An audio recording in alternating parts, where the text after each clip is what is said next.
Ministerios Evangelísticos Visión de Fe te da la bienvenida a su programa Consejo, Verdades Bíblicas, con el pastor licenciado Luis Alberto Palacios. Un programa de bendición para tu vida espiritual.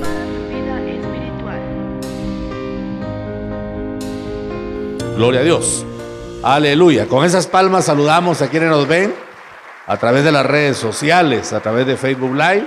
Enviamos nuestro fraternal saludo. Libro del profeta Oseas, capítulo 11,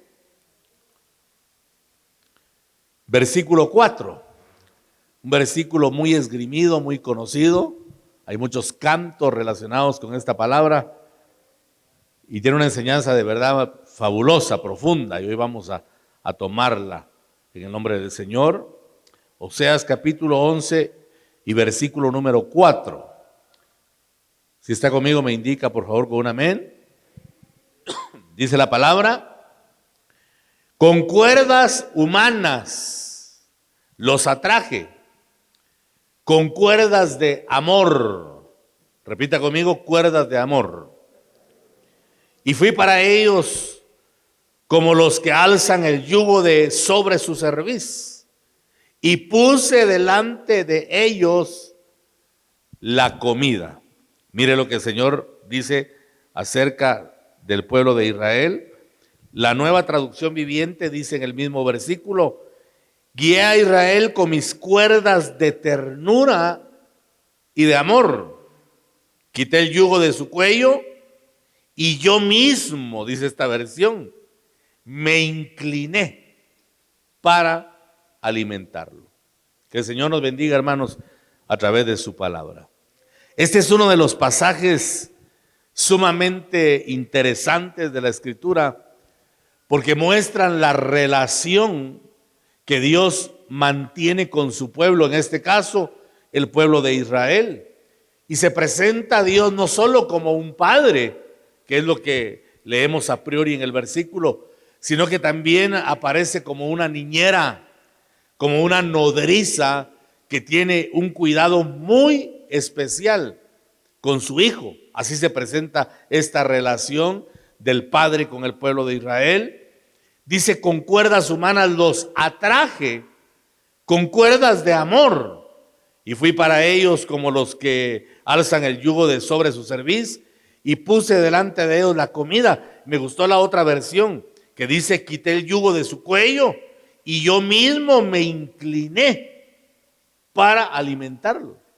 Yo siempre he pensado, hermanos, y en algunas ocasiones lo he dicho en un momento cúltico, que yo he entendido en el Espíritu que cada vez que Dios desciende para ministrarnos, para visitarnos, para llenarnos de su presencia, cada vez que lo hace, Él se humilla, porque el Señor vive en las alturas. Amén. Su morada está en el auramos, es la palabra griega, que es la morada eterna del Padre. Y cada vez que Él viene para ministrarnos, Él se humilla, hermanos. Dios tiene que humillarse para poder traernos la bendición. Por eso nosotros no podemos darnos el lujo de menospreciar la bendición que Dios prepara día a día. Es una bendición que no es improvisada. Dios no se juega la maroma de enviar cualquier cosa sobre su pueblo. La Biblia dice que cada bendición que el Señor trae es una bendición que nace de lo más profundo del corazón del Dios Todopoderoso para su pueblo, para que al descender la bendición, esta sea integral. ¿Qué significa eso? Que va a suplir todas nuestras necesidades. Cada vez que vengamos a buscar al Señor, hermanos, tengamos la certeza, tengamos la garantía que nuestras necesidades van a ser suplidas por la bendición que viene de lo alto. Aleluya, alabado sea el nombre del Señor. Qué interesante es ver que Dios no se abruma por las necesidades que nosotros tenemos. Qué bueno es ver a un Dios que no se escandaliza por los conflictos que tenemos nosotros en el alma. Dios conoce nuestras limitaciones, hermanos. Dios conoce nuestras debilidades. Dios sabe las cosas internamente que nosotros padecemos. Y qué bueno es ver a un Dios maravilloso que está presto a socorrernos como lo hizo con el pueblo de Israel. Dice que cuando Israel era débil e indefenso, como un niño inmaduro, esa es la analogía que se me ocurre pensar, Dios lo amaba, los soportó al pueblo de Israel como niñera, los alimentó, los toleró en sus modales, los cuidó y pasó trabajos con ellos. El Dios bendito y poderoso, porque Él conoce nuestra limitación humana. Por eso qué bueno es tener conciencia, hermanos, de nuestra debilidad. Porque aquel que está consciente de su debilidad va en todo tiempo a manifestarla y va a saber que en Dios hay recurso para que podamos nosotros suplir ese problema interno que tenemos y que de alguna manera nos hace estar faltos delante de su presencia. ¿Hay inmundicia todavía en nuestra alma? Sí. ¿Hay cosas contaminantes? Sí. Tenemos en nuestro interior muchas cosas y lo primero que hay que hacer para que Dios trabaje ese interior que está malo, que no es agradable, es reconocer nuestra limitación. Es curioso que el pueblo de Israel, cuando estuvo en Egipto, que ese es el contexto de esta palabra de Oseas, Dios se compadeció de ellos porque dice la Biblia que gimieron a causa de su esclavitud. Gimieron a causa del yugo de opresión que habían puesto sobre ellos y entonces tuvieron que empezar a manifestar su inconformidad, su dolor, todo lo que tenían en su interior. Y entonces dice que Dios se acordó.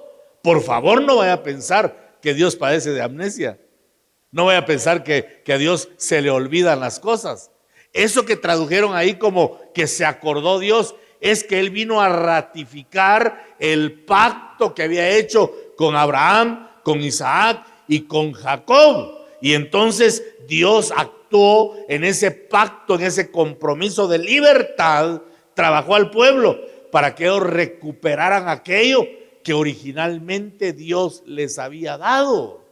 Al igual que la iglesia, los planes de Dios para Israel siempre han sido planes de bien y no de mal. Siempre han sido planes de bendición y no de maldición. Dios nunca ha pensado en calamidad para su pueblo. Una cosa es lo que Dios hace y otra cosa es lo que Dios permite.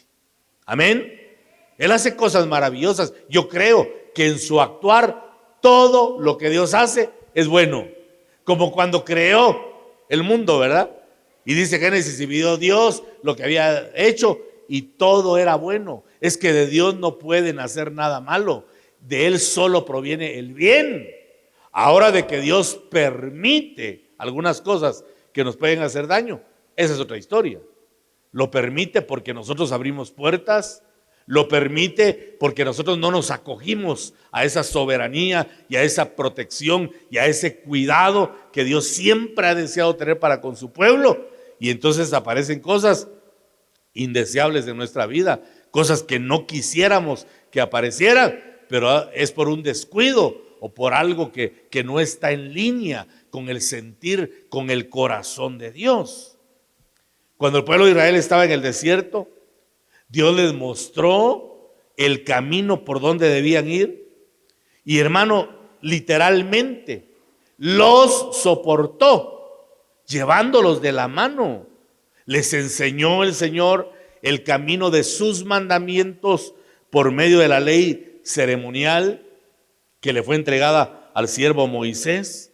Les mostró Dios los mandamientos, aquello que les iba a preceptuar a ellos, o sea, pensamientos divinos que ellos tenían que cumplir, no para traer un fastidio al alma.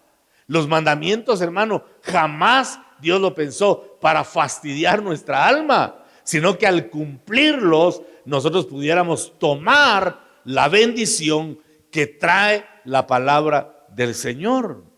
Les mostró los mandamientos entonces, entregándole la ley ceremonial a Moisés. Los guió para que no se descarriaran en su camino. Los sostuvo para que no tropezaran y cayeran. Todo el Israel espiritual de Dios fue sostenido por la mano bendita y poderosa de aquel que no se duerme ni se adormece, sino que nos está cuidando constantemente. Qué lindo es saber que cada segundo de nuestra existencia Dios tiene puesta su mirada sobre nosotros. Aleluya, alabado sea el nombre de nuestro bendito Señor.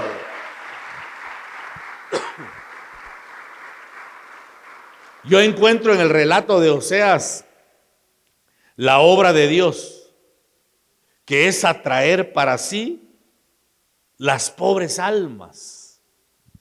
Y nadie puede ir a Él si Él no los atrae. Con lazos de amor atrajo al pueblo de Israel, con cuerdas de amor. Esto significa algo que es muy fuerte, un sentimiento entrañable. Vino Dios y les aligeró las cargas bajo las cuales gimieron por la esclavitud. Sin embargo, encontramos a un pueblo que fue ingrato con su Dios. Un pueblo que no dio la altura de ese derroche de amor que Dios tuvo para con ellos. Por eso dice que los atrajo con cuerdas de amor. Esas no son cuerdas humanas. Esa es una relación especial entre Dios y el pueblo que ama. Los consejos de Dios los hubieran salvado, pero sus propios consejos trajeron destrucción, abrieron puertas para cosas muy negativas que aparecen registradas en la palabra y en la historia misma de Israel. Ahora, hermanos, yo quiero que tengamos muy presente, por favor, el paralelismo que existe entre Israel y la iglesia.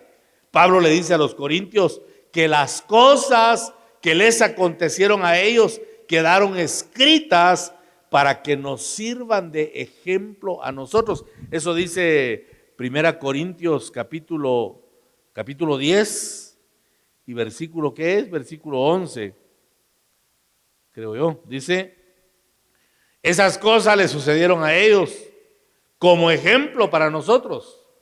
Se pusieron por escrito para que nos sirvieran, oiga, de advertencia a los que vivimos en el fin de los tiempos. Voy a repetir, esas cosas les sucedieron a ellos como ejemplo para nosotros. Se pusieron por escrito para que nos sirvieran de advertencia a los que vivimos en el fin de los tiempos. Ahí está, mire qué claro eso. Si Dios atrajo a Israel con lazos y con cuerdas de amor, yo creo que Dios también está trayendo a la iglesia de la misma manera, a su propósito, a su voluntad, a la obediencia, a sus preceptos y mandamientos. Hay ejemplos impactantes en la palabra de la forma en que Dios hizo provisión para Israel, porque cuando dice que los atrajo con cuerdas de amor, la palabra tiene códigos. Si usted quiere, llamémosle así, deme el permiso de que le llamemos así. Códigos que muestran de qué forma Dios atrajo a Israel. Lo primero que proveó Dios cuando sacó a Israel de Egipto, ¿sabe qué fue? La salvación. ¿Recuerda usted que ellos salieron? Iban contentos, dice la Biblia, que habían despojado a los egipcios, iban cargados de oro, de plata, que dicho sea de paso, eso fue lo que les sirvió para hacer el becerro, aquel ídolo en el desierto. Despojaron al pueblo egipcio y se llevaron las riquezas de Egipto, pero después de eso, Faraón se arrepintió de haberlos dejado salir y tomó al ejército, en aquel tiempo el más poderoso del mundo, y comenzó a perseguir al pueblo de Israel. De repente ellos se vieron entre el pueblo o el ejército de Faraón y el mar Rojo que estaba delante. Y comenzaron los pensamientos de muerte, comenzaron los pensamientos de destrucción, comenzaron a pensar que por qué habían salido, que mejor les hubiera sido para ellos morir en Egipto que quedarse tendidos en el desierto para que los devoraran las aves de rapiña. Empezaron los pensamientos negativos. Es increíble e impresionante cómo el ser humano se aturde cuando pierde la luz de Dios, cómo el ser humano se confunde, cómo, hermano, se queda perplejo ante la adversidad cuando se pierde la confianza en el Dios Todopoderoso. Es más, el mismo Moisés se inquietó, el mismo Moisés sintió el impacto de la situación tan caótica que estaban viviendo y tuvo que doblar rodillas y preguntarle al Señor qué hacer. Y le dijo Moisés a Dios: ¿qué hacemos? Estamos en peligro inminente de muerte. ¿Y sabe qué le dijo la voz divina? Quédense quietos. ¿Qué les dijo? Quédense quietos. En los problemas, hermano, hacemos más cuando nos quedamos quietos que cuando comenzamos a hacer cosas indebidas en nuestra angustia, en nuestra ansiedad. Les dijo el Señor: quédense quietos. Dile a mi pueblo que solo observen la salvación que yo proveeré para ellos. Porque este ejército que los está persiguiendo, nunca más lo verán. Nunca más. Los enemigos que los están acechando van a ser desaparecidos. Diles que no van a hacer absolutamente nada. Porque, hermano, escrito está que el que pelea nuestras batallas es Jehová de los ejércitos. Aleluya. Él es el que pelea nuestras batallas cuando nos encomendamos a Él, cuando ponemos toda nuestra confianza en Él, nuestra esperanza. ¿Cuántos, hermano, no entenderían cuando Moisés le dijo: quédense quietos? Todos preguntaban: ¿qué hacemos? ¿Qué hacemos? Ya viene Faraón, ya viene el ejército. ¿Qué hacemos? Quédense quietos. Dice el Señor que no hagan nada. Dice el Señor que solo observen lo que Dios va a hacer. ¿Qué pensarían los escépticos? Porque siempre hay escépticos. Siempre hay personas que les cuesta creer lo sobrenatural de Dios. Era un momento difícil para el pueblo, hermano, pero Dios los estaba atrayendo con cuerdas de amor. Y la primera cuerda fue la cuerda de salvación, la cuerda redentora que Él envió para ellos. Y entonces vino la orden. Dice el Señor que crucen el mar. Y comenzaron a atravesar el mar y dice que pasaron en seco. ¿Cómo pasaron? Mire qué poder de Dios, que partió el mar. Dicen algunos escépticos que eso no fue un milagro y comienzan a manejar las fechas y dice que hubo un movimiento geológico y que el mar no tenía más de 1 metro de altura. Bueno, pero si fuera ese el caso, ¿cómo ahogó Dios al ejército de Faraón en 1 metro de agua? Y dice que mató al caballo y al jinete. ¿En 1 metro de agua? Por favor, hombre. Esas son locuras, ¿verdad? Dios abrió el mar, hermano, y ellos pasaron en seco. En lugar de llevar lodo en los zapatos, llevaban polvo. Para que mire usted el poder del Señor. Y comenzaron a cruzar. Qué sorprendente haber sido ese espectáculo, hermano, de ver las paredes de agua. ¿Cuántas leyes tuvo que cambiar Dios? Leyes físicas para salvar a su pueblo. Pero pasaron todos. Y después se vino el ejército. Cuando estaban todos dentro del mar, el ejército de Faraón, las aguas se cerraron y se ahogaron todos. Y entonces comenzaron a glorificar los del pueblo del Señor el nombre del Dios Todopoderoso. Y María tomó el pandero y comenzó a cantar lo que se conoce como el Magnificat. Dele palmas al Señor. Aleluya, dele las palmas al Cristo de la gloria. María tomó el pandero y comenzó a entonar lo que se conoce como el Magnificat, en latín, ¿verdad? Que es una serie de cánticos de gratitud al Señor. Cantaré a Jehová porque se ha magnificado grandemente. Ha echado en el mar al caballo y al jinete. Eso dice la Biblia. Comenzó el regocijo del pueblo. Dios proveyó para ellos salvación, una salvación impresionante fue la que Dios hizo con ellos, hermano. ¿Por qué al pueblo se le olvidarán las cosas que Dios hace?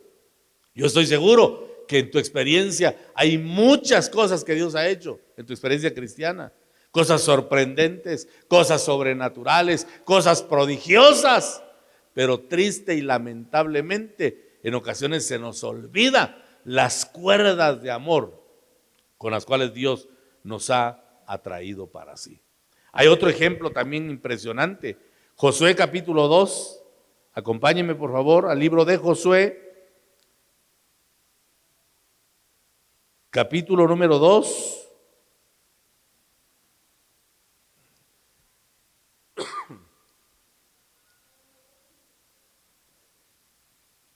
Versículos 18 y 19.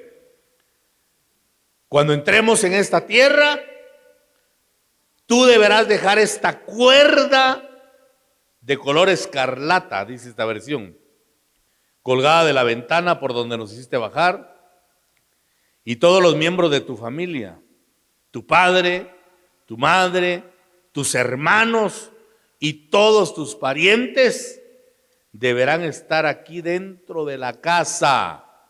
Si salen a la calle y los matan, no será nuestra culpa. Pero si alguien les pone la mano encima a los que estén dentro de esta casa, nos haremos responsables de su muerte. Recordemos un poco el contexto de este versículo. Es la historia de los espías que envió Josué a Jericó para explorar el territorio, que dicho sea de paso, no había sido conquistado por Israel. Ahí solo habitaba gente pagana, gente que no buscaba a Dios. Y cuando los espías llegaron a la ciudad, se tuvieron que refugiar en casa de una mujer llamada Rahab, que era prostituta, dice la Biblia. Y entonces le informaron al rey de Jericó y él pidió que los fueran a buscar, que los prendieran. Pero aquella mujer les dio resguardo, les dio protección y les pidió a los espías que su vida, la vida de sus padres, hermanos y familia, fuera perdonada cuando aquella ciudad fuera conquistada.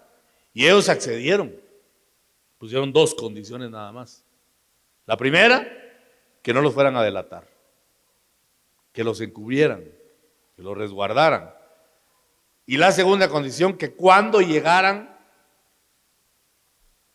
con fuerza de conquista contra Jericó, que pusieran una señal. ¿Que pusieran qué cosa? ¿Y cuál era la señal? Una cuerda de color rojo, escarlata, dice otras versiones, una cuerda carmesí. ¿Ha oído usted ese término? Carmesí, que generalmente se utiliza cuando se habla de la sangre de Jesús. Preciosa sangre carmesí que derramó el Señor. ¿Por qué le llaman así? ¿De dónde toma ese origen carmesí, esa palabra? O rojo escarlata, como también suele decirse. La palabra hebrea es la palabra shani, que significa literalmente carmesí. Dice propiamente, se refiere al insecto que tiene ese color. Gorgojo rojo, dice también acá. Con él teñían los diferentes géneros. Entonces les dijo, o le dijeron los espías a Rahab, cuando vengamos, vas a poner una cuerda carmesí, una cuerda roja, y esa va a ser la señal de salvación. Y te garantizamos, le dijeron ellos, que de tu familia ninguno va a ser tocado. Eso sí, que permanezcan dentro de la casa. Si salen a la calle, no nos hacemos responsables de la vida de ellos. Pero si están dentro de la casa, nosotros nos responsabilizamos de cada uno. Mire la cobertura, qué importante es, el resguardo. Pero aquí también vemos claramente que el resguardo para aquella familia era la cuerda de color rojo. Como para nosotros la verdadera cobertura es la sangre que el Señor derramó en la cruz del Calvario. Amén, hermanos amados. Aleluya, dele fuerte las palmas al Señor.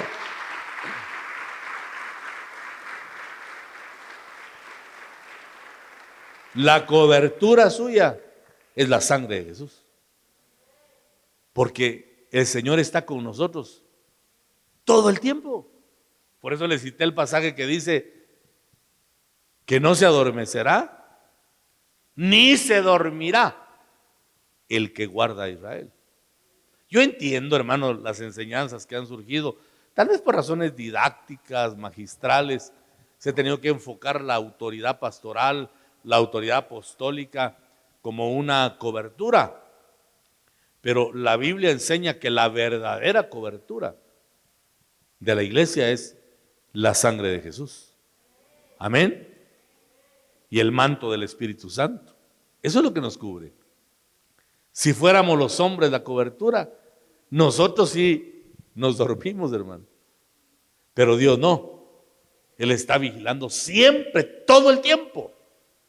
Y le dijeron a aquella mujer: vas a poner la señal, la cuerda rojiza, que va a ser señal de salvación para tu familia, de protección, de resguardo. Y mire, hermano, la semblanza profética que tiene esto en los salmos es impresionante, porque el Salmo 22, usted lo va a leer en casa, tome nota ahí, debo leer el Salmo 22, léalo despacio en su casa, describe el sufrimiento del Señor en la cruz del Calvario, narra los castigos que sufrió en su cuerpo físico, castigo también mental que padeció el Señor.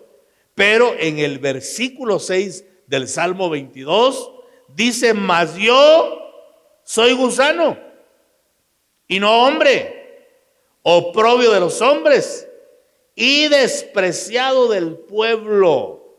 Oiga lo que dice la profecía tocante al Mesías, tocante al Salvador del mundo. Dice: mas yo soy gusano y no hombre, oprobio de los hombres y despreciado del pueblo. Por eso dice el apóstol Juan que aquella luz bendita que fue tomada de la eternidad pasada vino a este mundo que estaba totalmente en tinieblas, hermano. Antes que Cristo viniera, todo era tinieblas en el mundo, pero vino la luz. Y con mucha tristeza el apóstol Juan dice: la luz verdadera venía a este mundo, mas los hombres amaron más las tinieblas que la luz. Eso no ha cambiado, eso sigue igual. ¿Qué piensa el mundo del evangelio? ¿Qué piensa el mundo del Señor Jesús? Por eso dice Salmo 22:6: mas yo soy gusano y no hombre, oprobio de los hombres. Eso significa vergüenza extrema y despreciado del pueblo. La palabra que se utilizó para transliterar gusano, gusano soy y no hombre, la palabra gusano es tolá. Tolá es el hebreo, y lo que significa es gusano rojo, carmesí o escarlata. Entonces, cuando le dijeron los espías a Rahab: vas a poner una cuerda de color rojo carmesí, ¿en quién cree usted que estaban pensando? ¿Ah? Grana. Gracias, hermano Juanito. Grana, o sea que los granos es rojo, ¿verdad? Pero mire, tolá es un gusano de color rojo carmesí, color grana, como dice la versión de hermano Juanito. ¿A qué estaba apuntando? Estaba apuntando al único que verdaderamente da salvación, que es Cristo Jesús. Amén, hermanos. La palabra Yahshua significa Salvador. Llamará su nombre Yahshua o llamará su nombre Jesús, porque Él salvará al mundo. Entonces Rahab, a Rahab no la salvaron los espías. El Señor estaba proveyendo salvación, porque curiosamente esta mujer Rahab es parte de la genealogía de nuestro Señor Jesucristo cuando nació humanamente, cuando nació en carne. Dentro de su genealogía aparece Rahab, esta prostituta, que muchos se preguntan, ¿cómo es posible que dentro del linaje del Señor Jesús aparezca una mujer prostituta? ¿O será una manera de decirnos que lo vil y menospreciado del mundo vino a buscar el Señor, para que ahora le demos toda la honra y toda la gloria, porque al que más se le perdona, más ama, dice la Biblia, ¿verdad? Aleluya, dele fuerte las palmas al Señor. Desbordémonos en amor por nuestro Cristo, por nuestro Salvador. Mire cómo Dios está perfilando las cuerdas de amor entonces, salvando a una mujer que era parte del plan, parte del propósito de salvación que el Señor tenía. También esta palabra tolá es la misma que se utiliza en Éxodo. Acompáñenme a Éxodo capítulo 25, por favor. Y versículo, vamos a ver, versículo 2 en adelante vamos a leer. Éxodo 25, versículos del 2 en adelante. ¿Estamos ahí, hermanitos? Dile al pueblo, le dijo Dios a Moisés, dile al pueblo de Israel que me traiga sus ofrendas sagradas.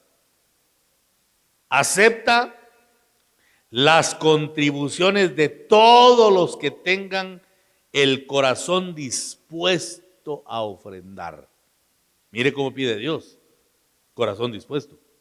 Pero también está ordenando a Moisés que el pueblo traiga sus ofrendas sagradas. La siguiente es una lista de las ofrendas sagradas que podrás aceptar de ellos: oro, plata y bronce. ¿Qué podían recibir? Oro. ¿Quién estaba pidiendo eso? ¿Quién lo estaba pidiendo? Dios, eso dice el versículo 1. El Señor dijo a Moisés.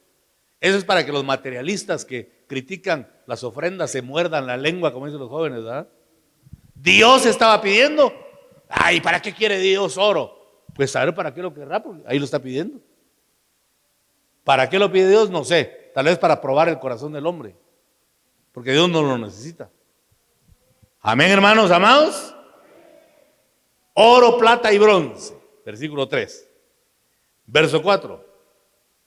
Hilo azul, púrpura y escarlata, lino fino y pelo de cabra para tela, pieles de carnero curtidas y cuero de cabra de la mejor calidad, madera de acacia, aceite de oliva.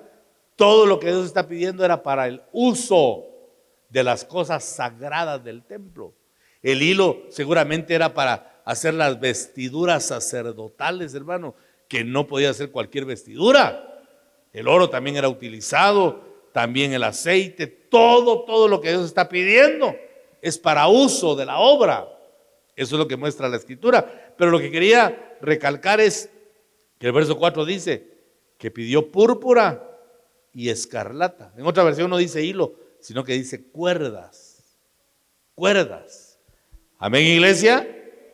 Entonces todo esto nos lleva a la enseñanza profética maravillosa de que la salvación de Jesús está en toda la Biblia. Por eso le digo, a Rahab no la salvaron los espías. A Rahab la salvó el Señor Jesucristo, que también nos salvó a nosotros, hermanos. Y por eso utilizó las cuerdas de color, o la cuerda de color rojo carmesí, que estaba prefigurando la bendita sangre que el Señor derramaría. Yo me pongo a pensar, si aquel cordón que Rahab colgó y que tocó con sus manos y que ella misma amarró en la ventana, si ese cordón pudo salvarlos de la muerte inminente cuando llegó el pueblo de Israel con furia de conquista, hermano, y arrasaron con Jericó. Pero a Rahab y a su familia no la tocaron, porque un cordón rojo los libró. Si ese cordón rojo los pudo librar, ¿cómo no nos va a guardar a nosotros la sangre carmesí del Hijo de Dios, que fue entregada para lavar nuestros pecados, para quitar nuestras iniquidades, para borrar la maldad de nuestra alma? Aleluya, démosle fuerte las palmas al bendito Señor. Pero miren, hermanos, cómo en las ofrendas también aparece el rojo carmesí. De hecho, las ofrendas activan la misericordia de Dios para escuchar nuestras oraciones. Esto está parte del tema, pues se lo voy a compartir. Salmo 116. Salmo 116.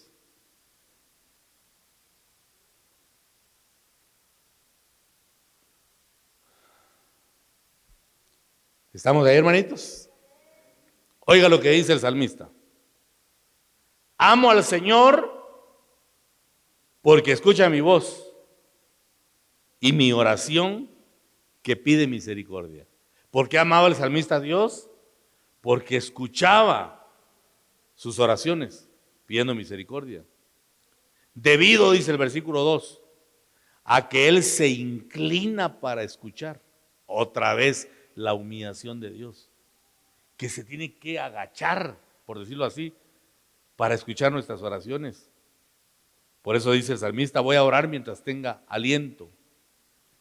La muerte me envolvió en sus cuerdas. Oiga, por un lado están las cuerdas de amor del Señor Dios Todopoderoso y por otro lado están las cuerdas del infierno. Son dos poderes. O nos toman las cuerdas del Señor o nos toman las cuerdas del diablo, hermano. Aquí no hay opción, ¿sí? No hay una opción tercera. Solo tenemos las cuerdas de Dios, que son cuerdas de amor. Por eso dice aquella alabanza que cantaba hermano Julio Melgar, sus cuerdas de amor cayeron sobre mí. Amén. Pero mire, sobre David habían caído cuerdas de muerte. La muerte me envolvió, dice, en sus cuerdas.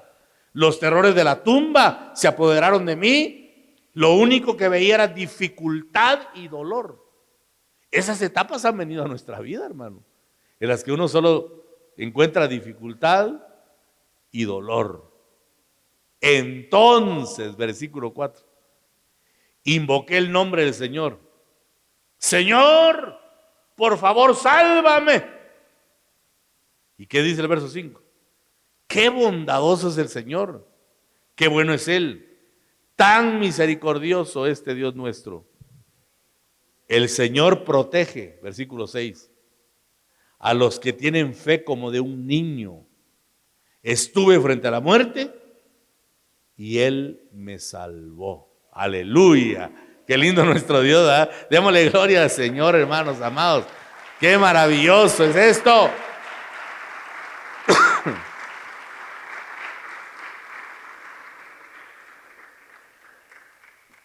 Que mi alma descanse nuevamente, dice el verso 7. Porque el Señor ha sido bueno conmigo. Me rescató de la muerte, quitó las lágrimas de mis ojos y libró a mis pies de tropezar. Mire de las cosas que nos guarda el Señor: de la muerte, de las lágrimas y del tropiezo, de la caída. Así que camino en la presencia del Señor, verso 9, mientras vivo aquí en la tierra. Ah, qué linda declaración, hermanos. Así que camino en la presencia del Señor mientras vivo aquí en la tierra. Creí en ti, por tanto dije, Señor, estoy muy afligido. En mi ansiedad clamé a ti. Estas personas, dice hablando de los hombres, son todas mentirosas. ¿Qué puedo? Versículo 12. ¿Qué puedo ofrecerle al Señor por todo lo que ha hecho a mi favor? Qué buena pregunta, hermano. ¿Qué puedo ofrecerle al Señor por todo lo que ha hecho a mi favor? ¿Cuántas veces la gente se cansa? Bueno, aquí no hay de esa gente, pero debe haber en algún lugar, por eso lo predico, ¿verdad?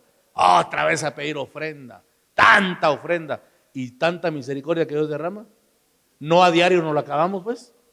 Nuevas son sus misericordias. ¿Por qué son nuevas cada mañana? Porque a diario nos terminamos la misericordia, hermanos.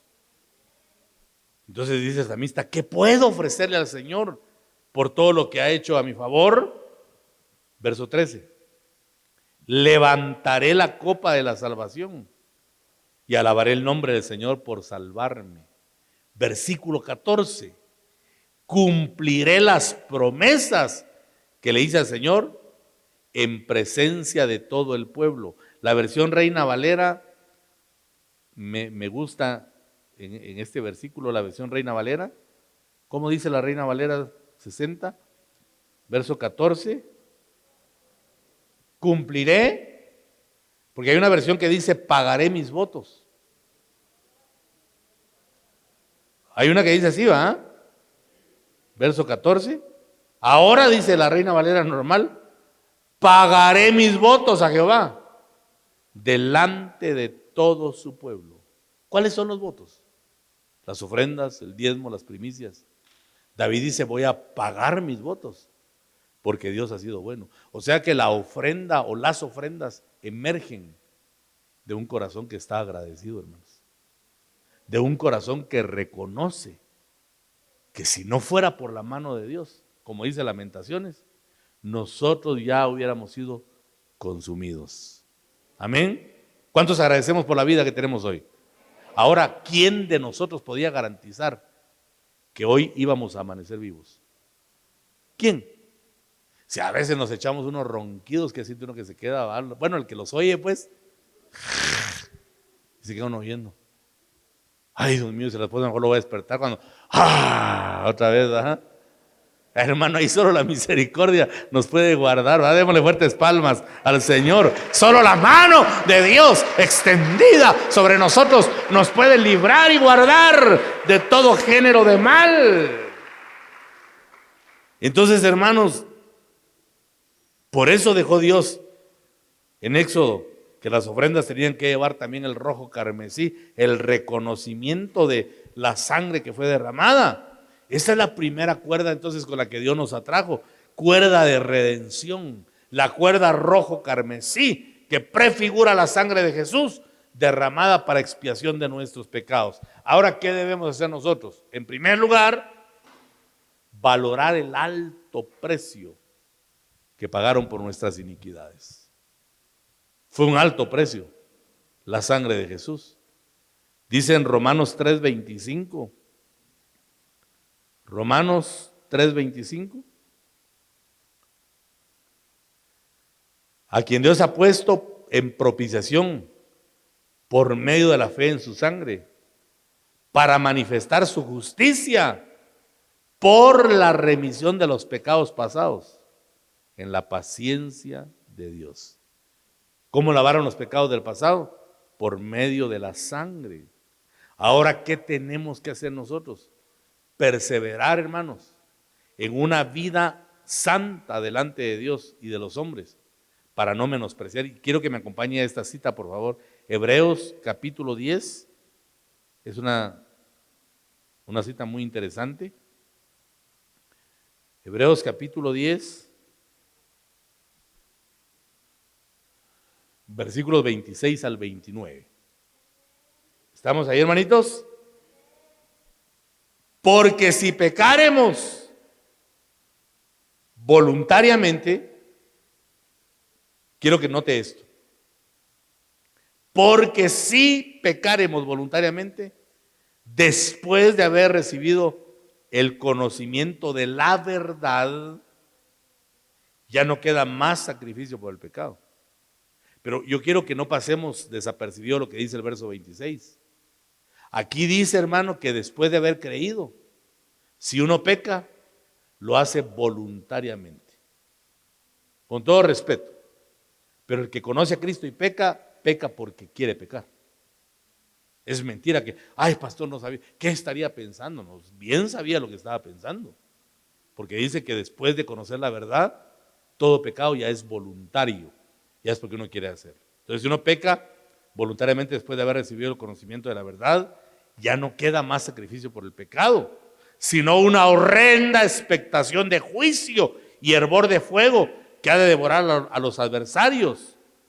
El que menospreciare la ley de Moisés por el testimonio de 2 o de 3 testigos, muere sin ninguna misericordia. Lo tenían que matar si transgredía la ley. Ahora oiga la pregunta que hace el apóstol en el verso 29.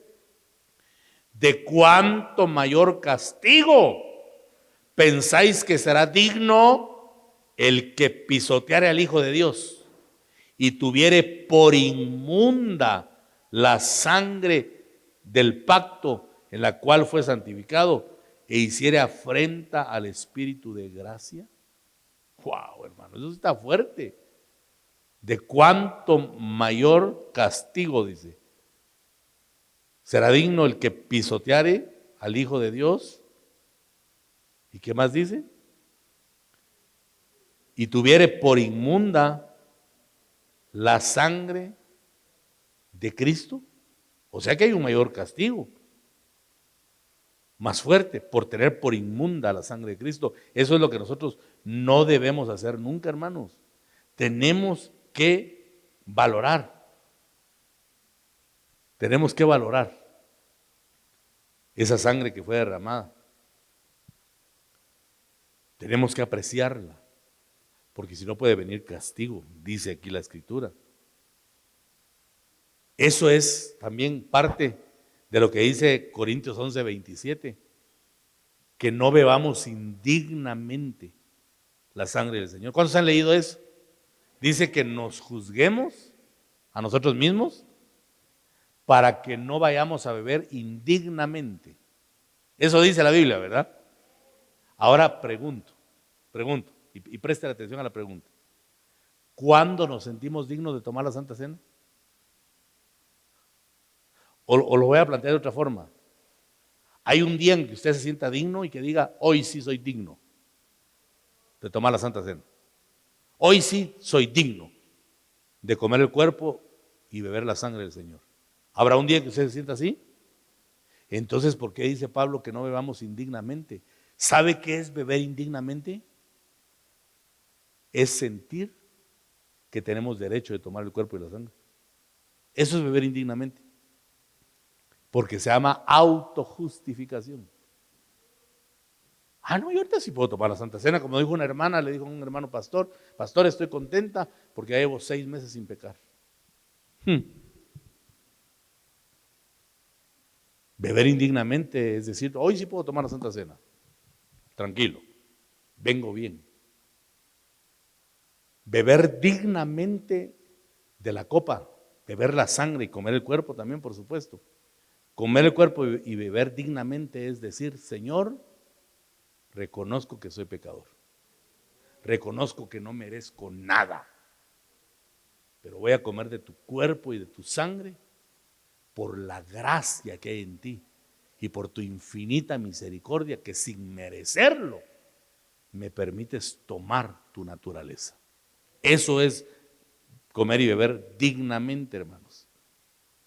Porque cuando empezamos a pensar de esta manera, comenzamos a ser preparados. Voy a finalizar con esto ya.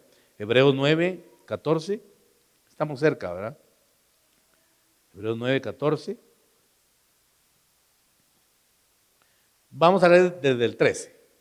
Porque si la sangre de los toros y de los machos cabríos y las cenizas de una becerra rociadas a los inmundos santifican para la purificación de la carne, ¿cuánto más la sangre de Cristo, el cual mediante el Espíritu eterno se ofreció a sí mismo sin mancha a Dios, limpiará vuestras conciencias de obras muertas para que sirváis al Dios vivo? ¿Qué es limpiar el alma de obras muertas? Es dejar de pensar que merecemos la salvación, hermanos. Nosotros no podemos pensar que merecemos ser salvos, que tenemos derecho de recibir la bendición de Dios. No podemos pensar de esa manera. Todo el tiempo tenemos que sentirnos inmerecedores para que entonces pueda brillar la gracia del Señor. Por gracia sois salvos, y esto no de vosotros. Pues es don de Dios, dice la palabra. ¿Sabía usted que el Espíritu Santo nos debe llevar a la comunión los unos con los otros para que la sangre de Cristo nos siga limpiando?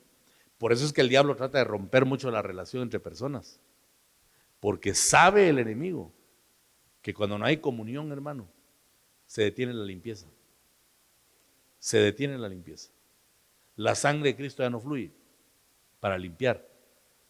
Por eso nos piden que estemos a cuentas, que estemos en armonía, para que entonces la sangre de Cristo nos pueda limpiar. Por eso tenemos comunión, dice 1 Juan 1:7, ¿verdad? Que tenemos comunión los unos con los otros, y entonces la sangre de Cristo nos purifica y nos limpia de todo género de pecado. Amén. Entonces esta es una de las cuerdas de amor con las cuales Dios nos está trayendo para sí. Cuerdas de amor, cuerdas de misericordia.